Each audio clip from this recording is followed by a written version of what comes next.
Today on Low Carb with Jennifer, I'm going to show you how to make these Keto Cheesy Broccoli Tots. Hey guys, welcome back to Low Carb with Jennifer. Today we're making these cheesy broccoli tots and they're so easy to make and they are so delicious. I challenge you not to eat them all. That's how good they are.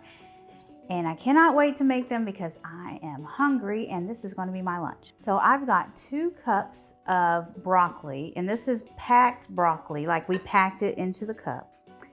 And this is just frozen broccoli that we cooked, like that bag of frozen broccoli. You could use fresh broccoli and steam it.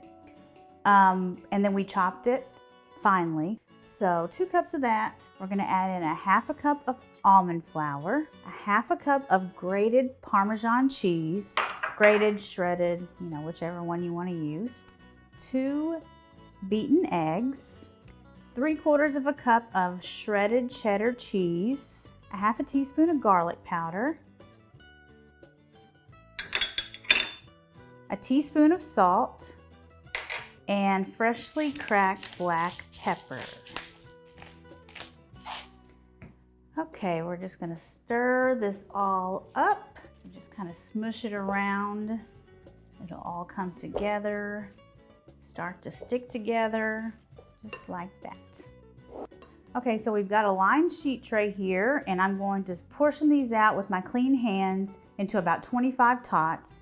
Just pick up a portion about like that, and then you can make these into a ball or you can make them into a tot shape just by rolling it around in your fingers like that and then pushing on the ends just like that.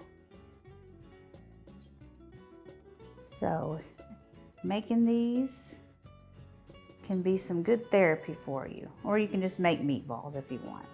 Well, not meatballs, but broccoli tot balls. Cheddar broccoli balls. So these are ready for the oven. I made about 28 tots and going in the oven 400. We're going to cook them for 10 minutes and then flip them and do 10 minutes longer, and then they'll be ready. All right, our broccoli tots are perfectly cooked. We did actually 15 minutes on each side. If you make these in the air fryer, which you can, I have tried it, it's 400, 10 minutes on each side. So let's put these in this bowl. And there they are, perfect for an appetizer or a side dish. They're perfectly cooked, super cheesy, and super broccoli-y. The inside is nice and fluffy. They're so good. Guys, thank you so much for watching. Be sure you check out this other recipe video that we suggest that you watch, and I will see you guys later. Bye.